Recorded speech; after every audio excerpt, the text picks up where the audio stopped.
Hi, I am Miss Lisa. Welcome to Mother Music Center. ഇന്ന് നമുക്ക് ഈറൻ മേഘം പൂവും കൊണ്ട് നമുക്ക് ആ പാട്ട് പ്രാക്ടീസ് ചെയ്യും. അപ്പോൾ അത് പഠിക്കുന്നതിന് മുമ്പായിട്ട് നമുക്ക് അതിൻ്റെ രാഗം ഏതാണെന്ന് നോക്കാം, അത് ഏത് സ്കെയിലാണ്, പിന്നെ അതിന് പറ്റിയ കോഡ്സ് നമുക്ക് നോക്കാം. അതേസമയം ബോർഡിൽ നമ്മൾ ബിയുടെ കോഡ് ഓർഡറായിട്ട് പഠിച്ചുകൊണ്ടിരിക്കുകയാണ് കോഡ്സ്.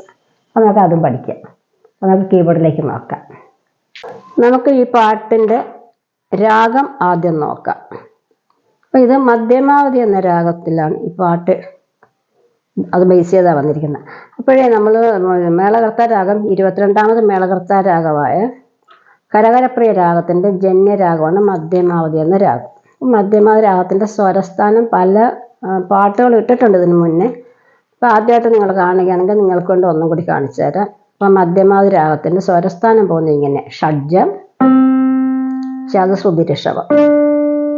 ഇതില്ല, അതായത് ഗാന്ധാരം ഇല്ല, അതായത് ഈ വരുന്നില്ല. പിന്നെ ശുദ്ധ മധ്യമം, പഞ്ചമം. ഇത് കൈഷി നിഷാദം എന്ന് പറയും. B flat, C. തിരിച്ചു വരുന്നതും അങ്ങനെ തന്നെയാണ്, അതായത് ഇങ്ങനെ പോയിട്ട്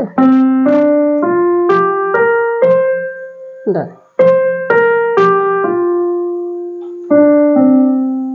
ഇതാണ്. അപ്പോൾ ഇതിൻ്റെ അകത്ത് ആ പാട്ടെടുത്തപ്പോൾ നമുക്ക് ആ ഈറൻ മേഘം എന്നുള്ള ട്യൂൺ വന്ന കണ്ടായിരുന്നു. അപ്പോഴേ നമ്മളിപ്പോൾ ഈ പാട്ട് മിസ് ഇപ്പം നിങ്ങൾക്ക് കാണിച്ചു തരുന്നത് ഡിയിലാണ്. ഡി മൈനറിൽ നമുക്ക് ഈ പാട്ടെടുക്കാം. കാര്യം ഇത് ഒത്തിരി താഴ്ന്നു പോകുന്ന പോലെ എനിക്ക് തോന്നി. ഇത് കണ്ട. അപ്പോൾ നമ്മൾ വന്നിട്ട് ഇവിടെ എടുക്കാം. അപ്പോൾ ഈറൻ മേഘം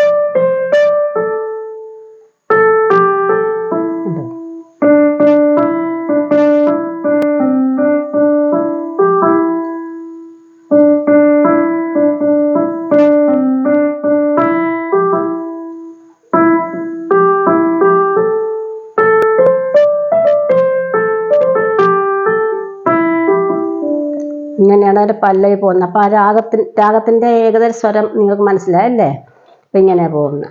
അപ്പോൾ നമ്മൾ വന്നിട്ട് ഇതിൻ്റെ രാഗം ഇപ്പം നമ്മളിങ്ങനെ എടുത്ത് ഇപ്പോൾ ഇവിടെ വെച്ചാൽ മിസ് കാണിച്ചു തന്നെ. അപ്പോഴേ നമ്മൾ വന്ന് ഡി സിയിലല്ല, നമ്മളിപ്പോൾ രാഗത്തിൻ്റെ ഷഡ്ജം നമ്മൾ ഡിയിലെടുക്കുക. അപ്പോൾ ഡിയിൽ ഷഡ്ജം എടുക്കുമ്പോൾ എന്ത് സംഭവിക്കുമെന്ന് നോക്കാം. അപ്പോൾ ഇവിടെ നമ്മളിങ്ങനെ അല്ലേ സ രി മ പ നി സ ഇങ്ങനെ വന്നല്ലേ. ചെറിയ നീ എന്ന് മലയാളത്തിൽ പറയും, നമ്മളിപ്പോൾ ബി ഫ്ലാറ്റായിട്ട്. പക്ഷെ നമ്മളിപ്പോൾ ഇതാണ് നമ്മൾ ഷഡ്ജമായിട്ട് എടുക്കുന്നത്. അപ്പോൾ എന്താ സംഭവിക്കുക? ഇത് ഷഡ്ജം, ഇത് വന്ന് ചതുശ്രുതി ഋഷഭമായിട്ട് വന്നല്ലേ. അപ്പോൾ ഗാന്ധാരം ഇല്ല. മധ്യമം ആര് വന്നു? ഇവിടെ മധ്യമം വന്നു, ഇത് വന്ന് പഞ്ചമം വന്നു. അപ്പോൾ ഈ കൈഷിക നിഷാദം എവിടെ പോയി? കൈഷിക നിഷാദം ഇവിടെ വന്നു. ഇത് ഷഡ്ജം.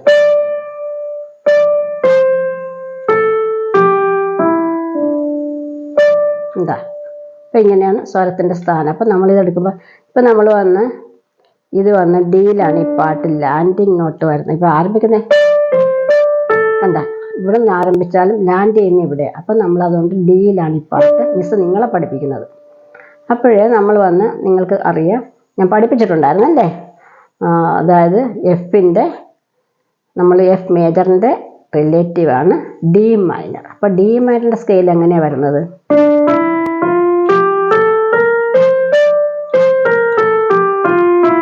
ലെഫ്റ്റ് ആണെങ്കിൽ ഇങ്ങനെ എടുക്കാം.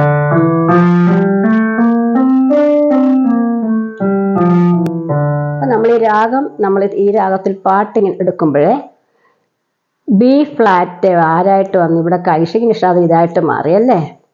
അപ്പോൾ നമ്മളിവിടെ ബി ഫ്ലാറ്റ്, ഇപ്പോൾ ഡി മൈനർ സ്കെയിലിന് ബി ഫ്ലാറ്റ് വരും. പക്ഷെ നമ്മൾ ഈ രാഗം ബേസ് ചെയ്ത് വരുമ്പോൾ ഈ ബി ഫ്ലാറ്റിൻ്റെ സ്ഥാനം ഇവിടെ കിട്ടി. അപ്പം അതുകൊണ്ട് ഡി മൈനർ സ്കെയിലാണെന്ന് പറഞ്ഞിട്ട് എന്താ മിസ്സേ ബി ഫ്ലാറ്റ് വന്നില്ലല്ലോ എന്നുള്ള സംശയം വേണ്ട. നമ്മൾ ഈ രാഗം ബേസ് ചെയ്ത് വരുന്നുണ്ട് ബി ഫ്ലാറ്റ് നമ്മൾ ഇവിടെ കൊടുത്തു. ഈ നോട്ട് നമ്മൾ പിടിക്കുന്നില്ല കേട്ടോ. അപ്പോൾ നമുക്കിനി ഈ പാട്ടിൻ്റെ ഇതാണ് ഇതിനകത്ത് പഠിക്കാനുള്ളത്. അപ്പോൾ സ്കെയിൽ കാണിച്ചു, കോഡ്സ്, ഇതിൻ്റെ രാഗത്തിൻ്റെ സ്വരവും നമ്മൾ കണ്ടു. ഇനി പാട്ട് നമുക്ക് എങ്ങനെ എടുക്കാമെന്ന് നോക്കാം. മിസ് ഒന്ന് കാണിച്ചതിൻ്റെ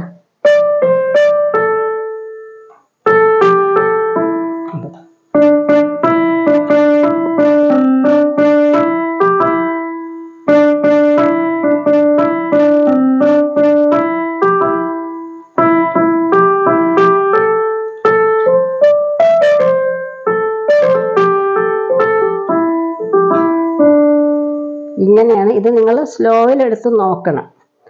ഈ സ്വരത്തിൽ തന്നെയാണ് പാട്ട്. ഇതിൻ്റെ ലെന്ത് വന്ന് നോക്കിയാൽ ഏതാണ്ട് ഇവിടം വരെ അതിൻ്റെ ലെന്ത് വന്നിട്ടുള്ളൂ. വളരെ ഷോർട്ടായിട്ട് എളുപ്പത്തിൽ പഠിക്കാൻ പറ്റിയ പാട്ട്. ദൂരം ഒത്തിരി അങ്ങോട്ട് പോകുന്നില്ല, ഒത്തിരി ഇതില്ല. അതുപോലെ നിങ്ങൾക്ക് ആർക്കും ഈസിയായിട്ട് വായിക്കാൻ പറ്റിയൊരു പാട്ട്. പിന്നെ ഇതിൻ്റെ പല്ലവിയും അനുപല്ലവിയും ഇത് പല്ലവി ഇങ്ങനെ പോയി. ശരണവും അനുപല്ലവിയും ശരണവും ഏകദേശം ഒരുപോലെ തന്നെ ഇരിക്കുന്നത്. ഒരുപോലെ തന്നെയാണ്, അത് വ്യത്യാസമൊന്നും കാണുന്നില്ല. അപ്പം അനുപല്ലവി വരുമ്പോൾ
ഇവിടെ ലാൻഡ് ചെയ്തത് ഡിയിലാണ്.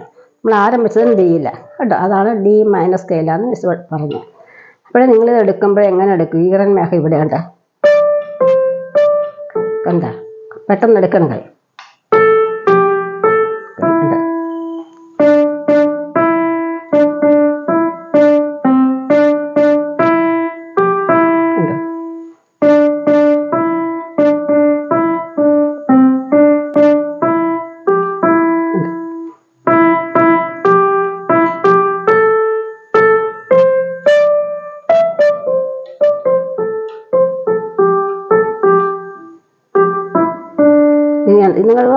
നിങ്ങൾ പാട്ട് കേട്ടുകൊണ്ട് പതുക്കെ പിടിച്ചെടുക്കണം. ഇപ്പം കുട്ടികൾക്ക് പഠിക്കാൻ വേണ്ടിയാണ് മിസ് ഇങ്ങനെ കാണിക്കുന്നത്. ഇത്ര സ്വരത്തിലായി പാട്ടിരിക്കുന്നവർക്ക് മനസ്സിലായല്ലോ. അപ്പോൾ അനുപല്ലവിയും ശരണവും ഒരുപോലെ വരണമെന്ന് മിസ് പറഞ്ഞില്ലേ? അപ്പോൾ അനുപല്ലവി എങ്ങനെ വരുമെന്ന് നോക്കത്.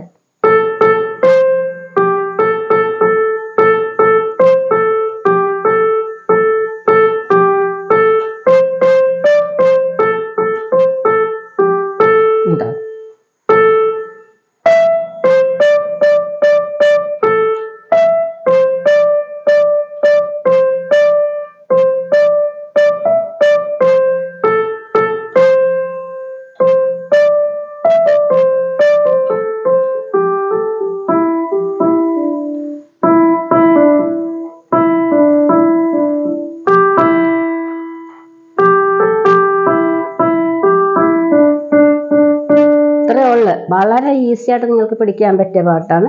അത് തന്നെയാണ് ശരണവും അനുപല്ലവിയും ഒരുപോലെ തന്നെ വന്നിരിക്കുന്നത്.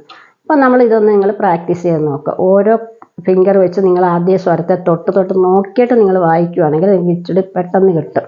വളരെ ഈസി ആയിട്ട് എടുക്കുക. അപ്പോൾ നമ്മൾ വന്ന് ഇതിൻ്റെ കോഡ്സ് ഏതാണെന്ന് നോക്കണ്ടേ? നമുക്കിത് കണ്ടോ, നമ്മളെല്ലാം വൈറ്റ് കീസിലാണ് കൈവച്ചത് അല്ലേ? ബ്ലാക്കിലോട്ട് കയറിയില്ല. അപ്പം നമുക്ക് മിക്കവാറും വൈറ്റ് കീസ് തന്നെ പിടിക്കാം. ഇത് കണ്ടോ, നമുക്ക് സി മേജർ ഇവിടെയാണ് പിടിക്കേണ്ടത് കേട്ടോ. മിസ് ഇവിടെ കാണിക്കുന്നതേ ഉള്ളൂ. സി മേജർ പിടിക്കാം, എ മൈനർ പിടിക്കാം, കണ്ട. പിന്നെ നമുക്ക് വന്ന് എന്ത് പിടിക്കാൻ പറ്റും? ഡി മൈനറും പിടിക്കാം, എഫ് മേജർ പിടിക്കാം. കാര്യം ഈ നോട്ട് വന്നിട്ടില്ല എങ്കിൽ ഇതിലൊക്കെ പിടിക്കാൻ സാധിക്കും. അതേ സമയത്ത് നമുക്ക് വന്ന് ഇങ്ങനെയുള്ള ഈ കോഡ്സിൻ്റെ ആവശ്യമുള്ളൂ. എക്സ്ട്രാ കോഡ്സുകളൊന്നും ആവശ്യമില്ലാത്ത ചെറിയ പാട്ടാണ്. അപ്പോൾ നമുക്ക് ഇങ്ങനെയുള്ള കോഡ്സുകൾ പിടിക്കാം. അതേസമയം ബോർഡിൽ മിസ് ചെയ്തിരിക്കുന്ന ഏതാണെന്നറിയാമല്ലോ. നിങ്ങൾ ബോർഡിലേക്ക് നോക്കണം. അതേ സമയത്ത് നമ്മൾ വന്ന് ബി മേജർ 7 ആഡഡ് വിത്ത് 9. അപ്പോൾ അതെന്താണെന്നറിയാമോ? ഡി ഷാർപ്പ്, അതേ സമയത്ത് സി ഷാർപ്പ്. അപ്പോൾ ഇങ്ങനെ എടുക്കും, D sharp, C sharp. A sharp എന്ന് പറയുന്നത് ഏതാ? ഇതാ കണ്ടോ, എഫ് ഷാർപ്പ്. കണ്ടോ, ഇത് ഡി ബി മേജർ 7 എന്ന് പറഞ്ഞാൽ നിങ്ങളിത് ഇങ്ങനെ പിടിക്കുക. കണ്ട, ഇപ്പം ഈ പാട്ടിൻ്റെ കോഡ്സ് അല്ല ഇത്, പ്രത്യേകം ശ്രദ്ധിക്കുക. ഇതിലൊന്നും വൈറ്റ് കീസ് വന്നില്ല. നമ്മൾ മിസ് കാണിച്ചാൽ സി മൈനർ അല്ല സി മേജർ എ മൈനർ ഒക്കെ പിടിക്കാമെന്ന് കാണിച്ചു തന്നായിരുന്നു അല്ല ഇതിൻ്റെ കോഡ്സ്, ഈ പാട്ടിന് പറ്റിയ കോഡ്സ്.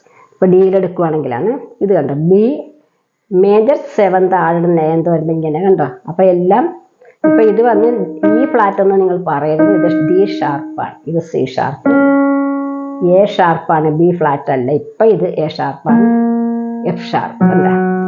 ഇത് B major seventh added with ninth. ഇങ്ങനെ ഒരു കോഴ്സ് വിളിച്ചാൽ ഈ കോഴ്സിൻ്റെ പേരാണ് B major seventh added with ninth. പക്ഷേ നമ്മൾ എന്ത് ചെയ്യും? ഡിയിലെ ഫിംഗർ എടുത്ത് നേരെ ഡിയിലേക്ക് വയ്ക്കുക, സിയിലെ ഫിംഗർ അവിടെ തന്നെ ഇരിക്കുക, എയിലെ ഫിംഗർ ഇങ്ങനെ വയ്ക്കുക. ഇങ്ങനെ വെച്ചാൽ എന്താ സംഭവിക്കുക? ഇതിൻ്റെ പേരാണ് A minor seventh B minor seventh added with ninth. അപ്പം എന്താ സംഭവിച്ചതെന്നറിയാവോ?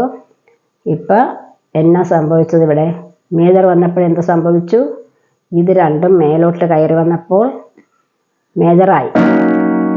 മൈനറായപ്പോൾ എന്താ പറ്റിയത്? നേരെ ഒരു സെമിറ്റോൺ ഇങ്ങോട്ട് മാറി, ഇവിടുത്തെ സെമിറ്റോൺ താഴേക്ക് മാറി. ഇതാണ് മൈനർ. അപ്പം മൈനർ മേജർ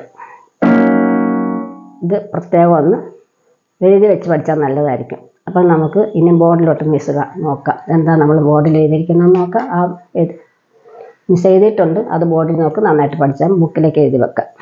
ബിയുടെ കോഴ്സ് നമ്മൾ ഓർഡറായിട്ട് പഠിക്കുക അല്ലേ? അപ്പം നമ്മളിപ്പോൾ ഇവിടം വരെ എത്തിയിട്ടുണ്ട് അല്ലേ? അതുകൊണ്ട് ബി മേജർ സെവന്ത് വിത്ത് ആഡഡ് നയൻത്. ഇത് ബി മൈനർ സെവന്ത് വിത്ത് ആഡഡ് നയൻത്. മിസ് പറഞ്ഞപ്പോൾ വിത്ത് ഇവിടെ ആയിപ്പോയി കേട്ടോ, അതൊന്ന് ശ്രദ്ധിച്ചേക്കണേ. പിന്നെ ഇത് കണ്ടോ, ഇതിനകത്തെല്ലാം ഷാർപ്പാണ്. D sharp, C sharp, A sharp, F sharp.